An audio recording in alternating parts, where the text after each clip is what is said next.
Jesus? Amém. Graças a Deus que nos dá vitória, por nosso Senhor Jesus Cristo.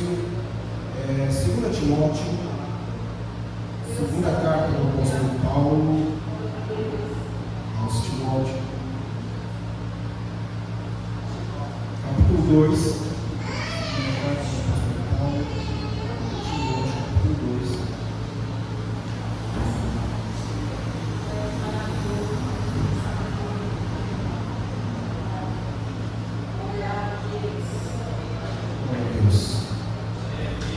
Deus que nos dá vitória, por nosso Senhor Jesus Cristo. Nós estamos aqui por mais um culto, iniciando um culto de ensinamento. Vou pôr aqui o óculos, melhor para deixar também. Versículo 3 e 4 diz assim: a epígrafe, o bom soldado de Jesus Cristo. O texto: tu, portanto, suporta o sofrimento como um bom soldado de Jesus Cristo. Ninguém que milita se embaraça com os negócios desta vida, a fim de agradar aquele que o escolheu para ser soldado, a fim de agradar aquele que o alistou. Amém? E Lucas, capítulo 13, versículo 24. Evangelho de Lucas 23, versículo 24.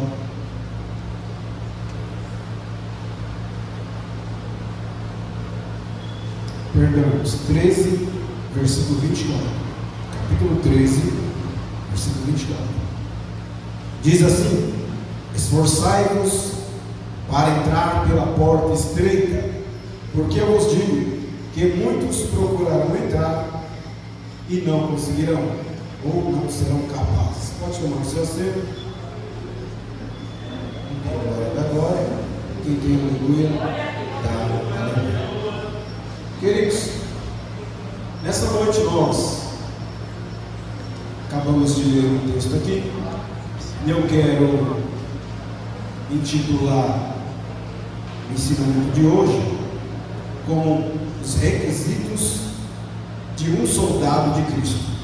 Alguns, existem muitos, mas eu quero aqui pontuar pelo menos 6 requisitos, embora existam mais, porém vamos nos deter nesses 6, ok? O primeiro ponto, ou o primeiro requisito, aí disposto diante dos nossos olhos, é esforço. Por que esforço? Porque é isso que o Evangelho requer de nós. Esforçai-vos. No texto original, ou porfiai, por entrar ou para entrar pela porta estreita. Talvez tenha aí na sua Bíblia um termo diferente, uma versão diferente. E o texto porfiai, ela está presente no imperativo, ok? Que é uma ordem para se fazer continuamente uma ação repetida. Então, o que é se esforçar? O que é esforço? Às vezes você está cansado, devido às lutas do dia, do ano, das horas que vão se passando, e você se depara com algumas guerras, algumas batalhas. E foi cantado aqui: breve vamos terminar a batalha aqui. Significa que nós, a igreja, no seu contexto geral, ela está em contínua atividade. Ou seja, ela não está somente na dimensão física, mas também ela atua na dimensão espiritual. Porque senão, vejamos, quem se lembra, quem recorda de Daniel? Daniel estava orando, e nesse período de oração, cuja duração foram 21 dias, a resposta não veio a Daniel. Por quê? Porque a Bíblia vai relatar que quando o anjo Gabriel chega diante de Daniel, ele diz: homem muito amado, desde quando aplicaste o teu coração, a tua oração foi ouvida.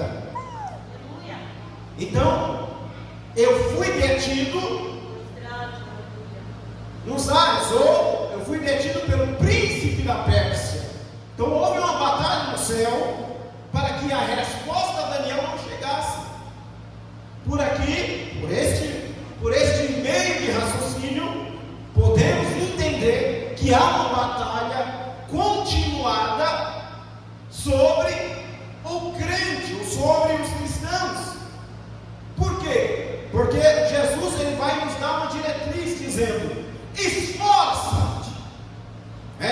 Essa foi também a chamada para Josué, logo após a partida de Moisés, quando Deus olha para Josué e ele diz: esforça-te. Abre a sua Bíblia em Josué capítulo 1, versículo 6. Hoje nós vamos manusear bastante a Bíblia aí, tá bom? Josué capítulo 1, versículo 6. Quem achou, pode ler em voz alta, em voz de trovão aí, por gentileza. Esforça-te e tem bom ânimo, porque tu farás este povo herdar a terra que jurei aos seus pais lhe daria. Amém? Esforça-te e tem o quê? Bom ânimo. Então, não é somente se esforçar, tem que ter ânimo. Para quê? Por que Deus instruiu o pastor Carlos Josué dessa maneira? Para que ele entendesse que o que estava vindo diante dele não seria com tanta facilidade de se conquistar. E o que é que ele deveria conquistar? As terras que já foram prometidas à nação de Israel. Então haveriam batalhas. Só que quando nós adentramos a era presente, que está relacionada ao Novo Testamento, agora há um descortinar, mostrando para a igreja que agora a batalha ela não é física, a batalha agora ela é espiritual. E por ser espiritual, Deus agora convoca, ou chama, ou seleciona, ou escolhe pessoas como soldados para entrar na batalha.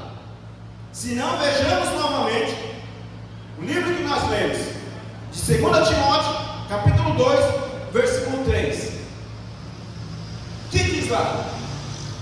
O que está requerendo aí? O que Paulo está ensinando a Timóteo? Que agora ele é o quê? Um soldado.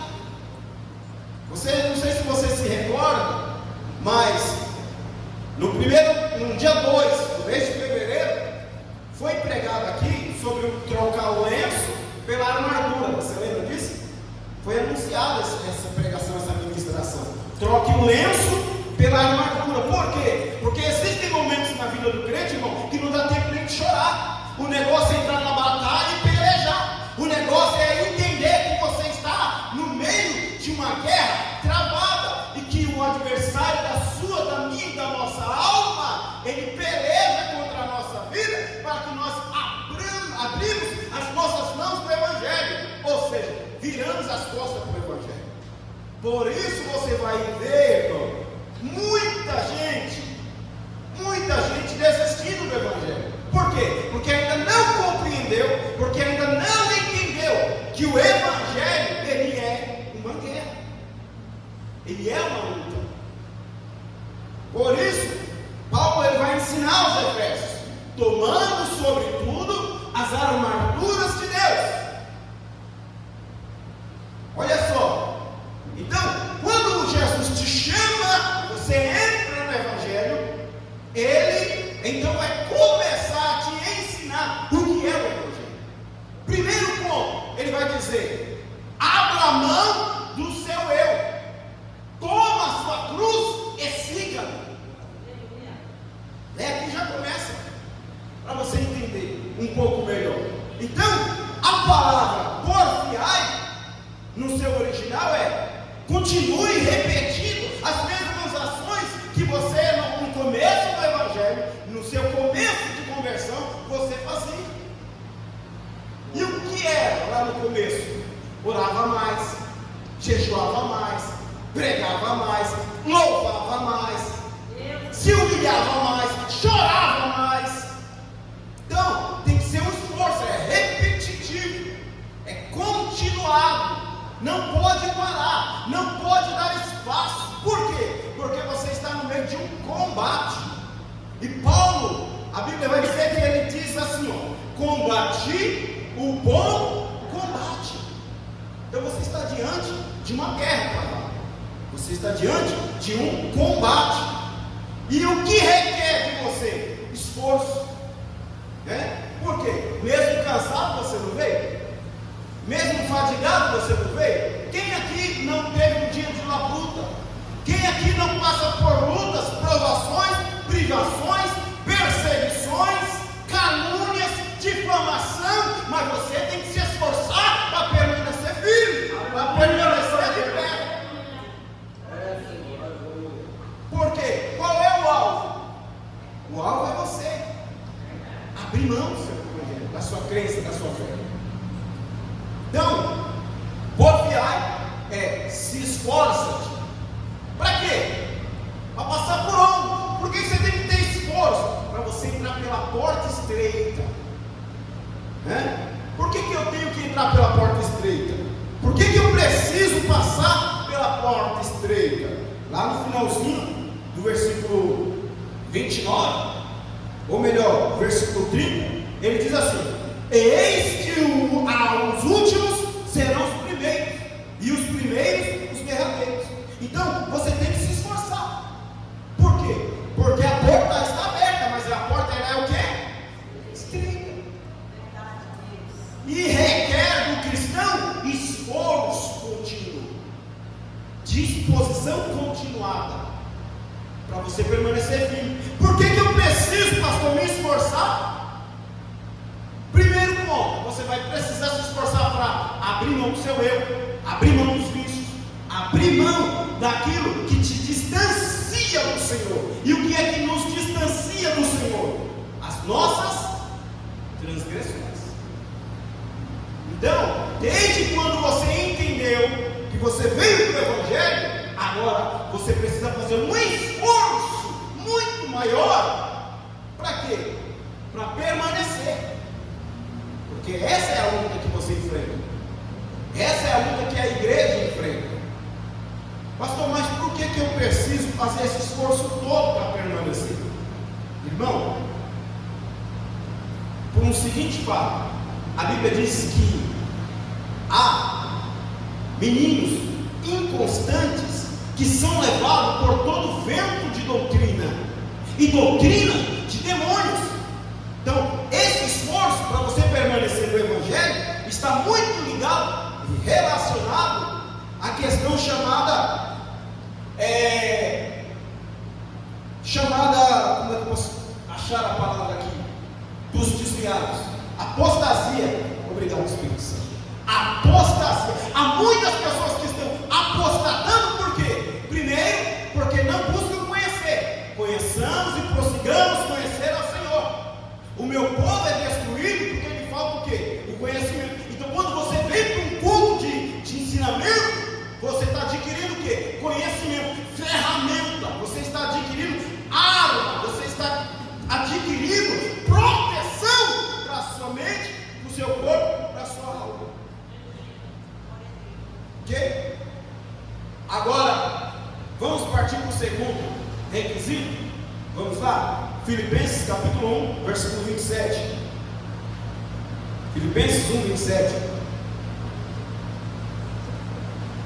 Olha lá o que diz o texto: portai-vos como cidadãos dignos do Evangelho de Cristo, para que dessa forma, quer eu vá e vos veja, quer tão somente ouça a vosso respeito em minha ausência, tenha eu conhecimento de que permaneceis firmes num só espírito, combatendo unânimes em prol da fé evangélica.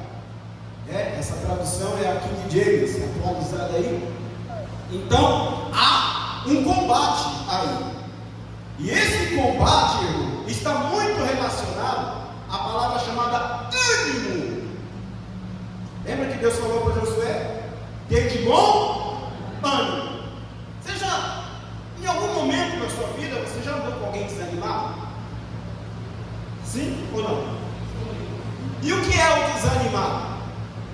O desanimado é aquele que tudo para ele não dá certo. Não vai dar certo. Além dele ser desanimado, ele desanima os demais. Lembra dos 12 espias? Quando Moisés seleciona os 12 cabeças da nação de Israel e manda espiar a terra prometida. Quando eles voltam, qual é o relatório dos 10? Não vai dar. Não tem jeito. Não tem saída. Não tem solução. Palavra de desânimo. Por que vocês estão animados? Não vai dar certo. Mas Josué e Caleb, a mentalidade deles já era outra. Essa deve ser a nossa mentalidade. Que mentalidade? Mentalidade de vencer, primeiramente, irmão, a si mesmo. Porque se você não vencer a si mesmo, você vai vencer quem? No mundo espiritual, você perde, irmão. Olha lá, eu vou ler nessa tradução aqui, que diz assim: que a vossa conversa seja digna, olha só essa tradução, conforme o Evangelho de Cristo, para que quer vá e vos veja, quer esteja ausente, ouça acerca de vós que estáis no mesmo Espírito, com uma só mente, combatendo juntamente pela fé. Então, a questão ânimo está muito relacionada à alma, sentimentos da alma. Então, se a pessoa está abatida, desanimada, a situação dela é mais agravante do que nós imaginamos.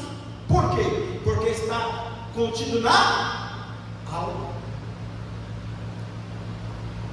Então, esse requisito que requer um cristão de nós é ser firme, permanecer firme. O que é uma pessoa firme? Aquela que não muda de opinião. Firme primeiramente na sua mente, no seu intelecto, tendo a certeza da sua salvação. Ok? Então, esse é um dos requisitos. Firmeza. Vamos ler Salmo 42, versículo 5. Olha só o que diz lá. Pode projetar, por gentileza. Salmo 42, versículo 5. Porque estás abatido, ó minha alma. Olha só. Porque está angustiada dentro de mim. Está falando de alma.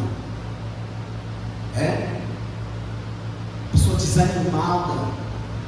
Aí é Davi dizendo: ó, a minha esperança está em Deus. Espera em Deus.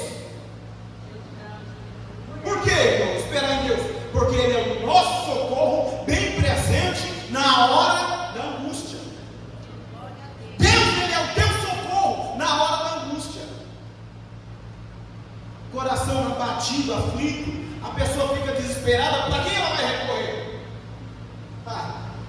Jesus chega na hora exata, irmão, para socorrer a alma abatida.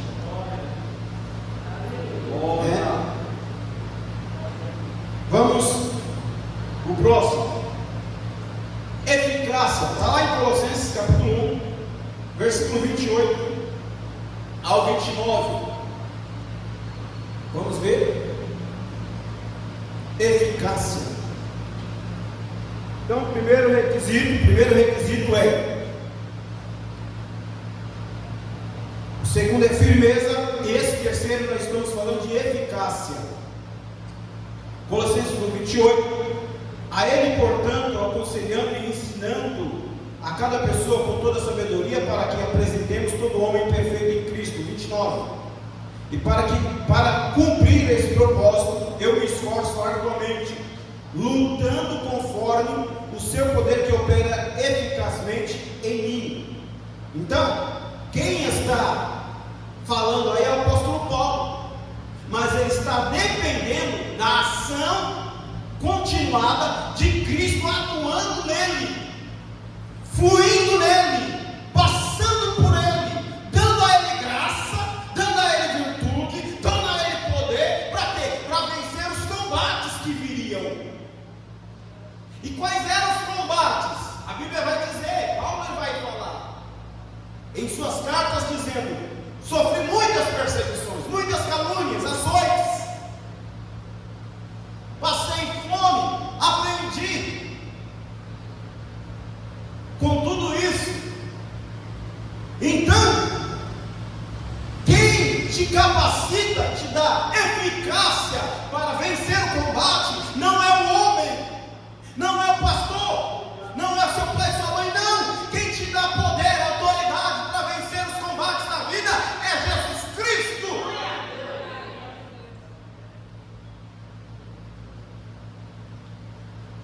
Por quê? Ele diz: eis que vos dou poder para pisar serpentes e escorpiões. Essa palavra poder, irmão, se você busca ela no seu original, ela tem um efeito extraordinário na vida do cristão. Ok? Então você tem que entender que você recebeu dunamis, poder, autoridade. Aleluia. E essa autoridade aqui, irmão, é para você batalhar e vencer no campo espiritual.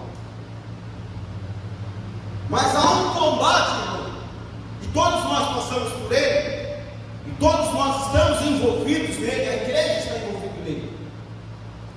Além do combate espiritual, há um combate interno. Olha aí o que Davi está falando.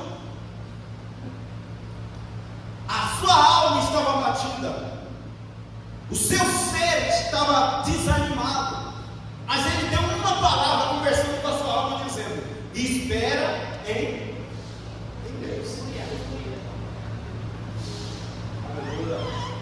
Então, esta é o terceiro requisito: firmeza de espírito. Ok? Quem está compreendendo, diga amém. Bom, todo esse cenário que nós estamos vivendo, de tanta heresia, de tanta apostasia, ele está muito voltado à questão de não conhecer o Deus a quem se serve. Porque quando você conhece o Deus a quem você serve, irmão, não tem ninguém que te tire do caminho. Não tem. Ok? Então, nós estamos nessa peleja, tendo que se esforçar, tendo que ser firme e sabendo que há em nós a eficácia para vencermos as lutas do dia,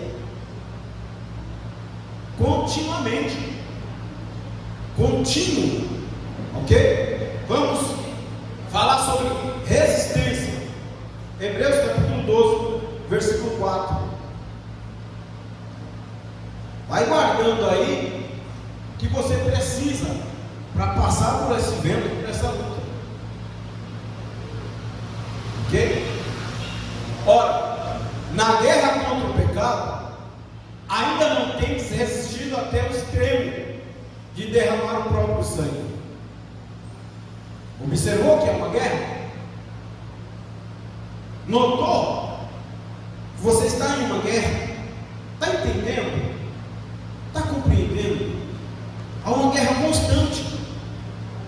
A igreja de Cristo, ela é um organismo vivo. Ela não está morta, ela está viva. Ela continua, pastor Carlos, atuante. E as suas atividades têm que ser vivas, crendo que haverá resultado para aquilo que será feito, quer seja no evangelismo, quer seja uma pregação para ganhar almas, quer seja uma campanha dentro do lar. Saber que o que você está fazendo haverá uma recompensa. Dentro desse contexto, que está sendo ministrado hoje, você vai precisar dessa disponibilidade, dessa atitude de uma pessoa que tem o quê? Esforço, que é firme, sabendo que é eficaz naquilo que faz para a glória de Deus, não pode ser para a sua glória. Primeiro porque Deus abate o soberbo, mas Ele levanta o humilde. E agora nós estamos falando sobre resistir, resistência. E o que é resistir? É dizer, a Bíblia diz: resistir o diabo e ele fugirá de vós. O que é resistir no seu entendimento? O que é resistir na sua mente? Como você compreende essa palavra resistir? Resistir é quando há uma pressão contínua sobre você e você diz: daqui eu não saio, daqui ninguém me tira. Está entendendo? Resistência. Você projetando na sua mente e no seu ser, na sua alma, no seu coração: Deus está comigo, o que temerei? Ou a quem temerei? São porções bíblicas que precisam estar inseridas no nosso ser, no nosso entendimento, para que possamos vencer as labutas. Primeiro as físicas, depois a interna. Mas para tudo isso há uma preparação, e eu vou chegar lá. Então tem que resistir. É como você diz assim: o seu filho pede para você para você liberá-lo para sair e fazer algo que não é do teu agrado, mãe e pai. A sua palavra dita não é não e ponto. E aí ele vai insistir, e aí você tem que resistir, dizendo: não mude minha opinião. Minha opinião é essa, está dito, ponto final. Resistir é dizer: está decretado e não muda. Olha aí, o evangelista voltou. A mulher de Potifar foi se engraçar para cima de José. Ele resistiu. Ele resistiu. Pastor, mas como que eu posso encontrar isso dentro da Bíblia? 1 Coríntios capítulo 10, versículo 13. Vai lá, 1 Coríntios capítulo 10, versículo 13. Olha aí. É Deus, irmão, que dá o escape. Quando você cria dentro do seu ser uma resistência. Não sobreveio sobre vós tentação que não fosse humana, mas Deus é fiel e não permitirá que sejas tentado, além do que podeis o quê? Resistir. Na tradução aí que está colocada diante de nós é resistir, suportar. Pastor, eu vou desistir, eu não aguento mais essa luta. Irmão, Deus está falando na sua palavra: resista, aguenta firme, aguenta firme. Vou parar, não pare. Por quê? Porque olha lá a continuidade do texto: além do que podeis resistir, pelo contrário, juntamente, volta lá onde estava. Pelo contrário, juntamente com a tentação, proverá o quê? Um livramento. Vai prover um livramento. Tiago 7. Sujeitai-vos, pois, a Deus, resistir o diabo e ele fugirá de vós. Olha aí. Quando você se sujeita, Deus te capacita para resistir. Agora, o resistir aqui não está somente ligado ao campo espiritual. Há também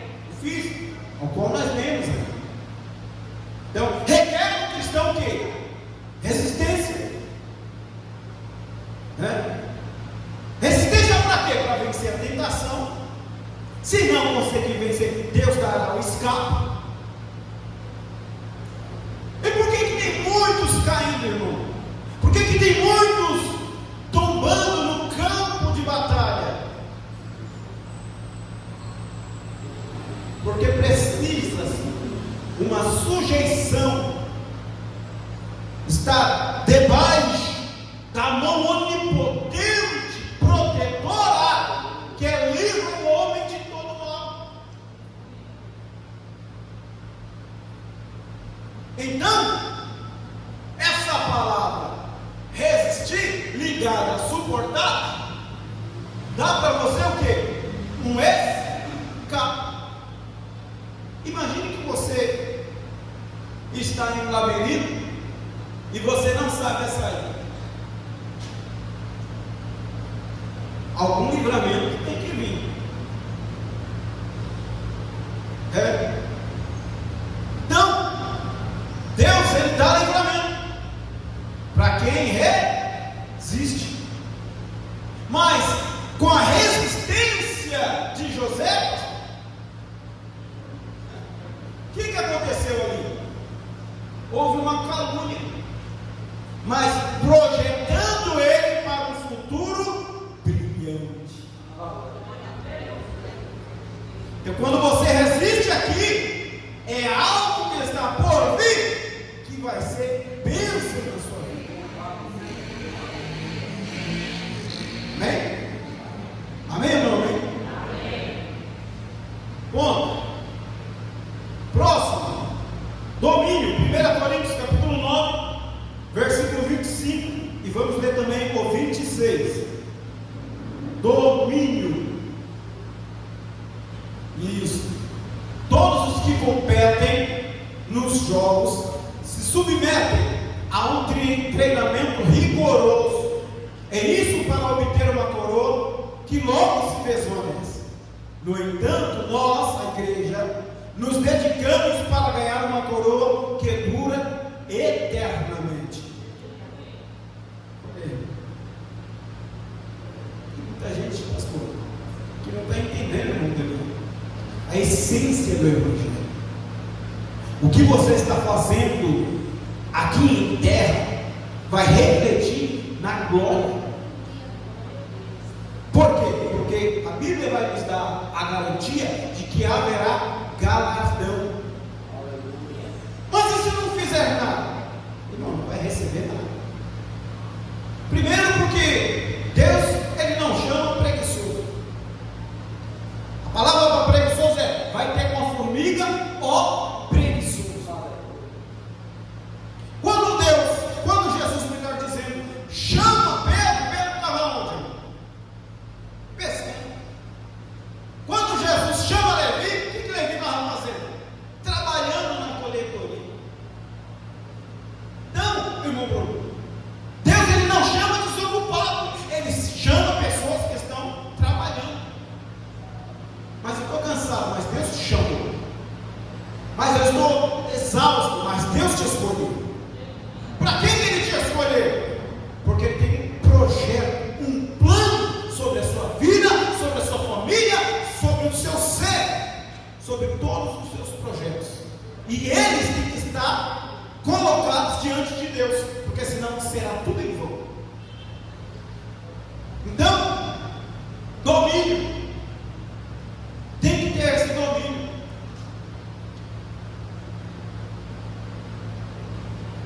Até mesmo porque Paulo, ele ensinando a Timóteo, ele vai dizer: um bom soldado em tudo se domina. Por quê? Porque as armas da nossa milícia, elas não são carnais, mas são poderosas em Deus para a destruição das fortalezas. Não é carnal. A sua luta não é contra a carne. A sua luta não é contra o sangue. A nossa luta não é contra o ser humano. A nossa luta está muito mais além do que nós pensamos, que está em outra dimensão, na dimensão espiritual. Não é contra a carne, não é contra o sangue, é contra as hostes espirituais espirituais da maldade nos lugares celestiais. Então, quando você vem para o momento de oração, aí já entrou uma guerra, já entrou uma batalha. Para isso, você tem que saber e entender que você está diante de um Deus que renova suas forças, que te fortalece, que te direciona, para você continuar avançando, passo após passo. E esse domínio também está muito relacionado aos dons espirituais. Domínio próprio. Porque se uma pessoa, irmão, ela não tem domínio próprio, ela fala aleatoriamente, sem refletir, pastor. E quando se fala sem refletir, irmão, as consequências são graves. Então requer do cristão um domínio próprio. E esse domínio próprio só vem através de uma pessoa, a pessoa do Espírito Santo. Amém? Estamos entendendo? Agora a parte, o sexto requisito, partimos para o fim. Mateus capítulo 26, versículo 41. Mateus 26, 41.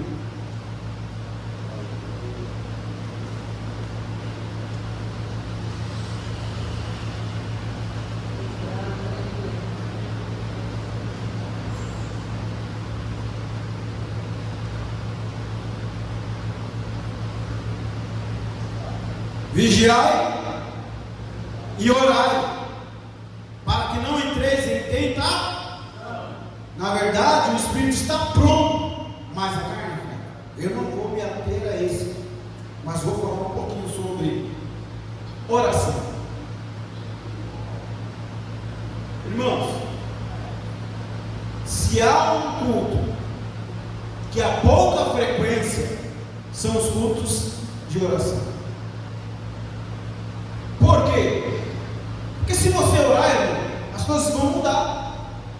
Se você orar, as portas vão se abrir. Se você orar, milagres irão acontecer. Se a igreja ora, Deus envia aqueles que hão de ser salvos, como aconteceu em Atos dos Apóstolos. Aleluia. Mas parece que há uma inércia no contexto da oração. Não há uma disposição, não há uma vontade. Nós sabemos que temos, após o culto de ensinamento, um período de oração. E durante esse tempo de oração, irmãos, que em já anos, é notório que a igreja, ela sofre por essa omissão, por assim dizer. E por isso há muitas pessoas que não vencem em área nenhuma da vida, porque não querem orar. Porque quando você ora, há uma luta travada, há uma guerra travada. Nosso campo, no campo espiritual, por assim dizer, ele é extenso. Você tem 1001 motivos para orar. Orar pela família, orar por você, orar pela sua mente, orar pela sua língua, orar pelos seus ouvidos, orar pelas suas mãos, pelos seus pés, orar para Deus trabalhar na sua alma, orar para Deus livrar o seu filho, livrar a sua família, orar para que milagres aconteçam na sua casa. Ah, meu Deus do céu! Falta, irmão,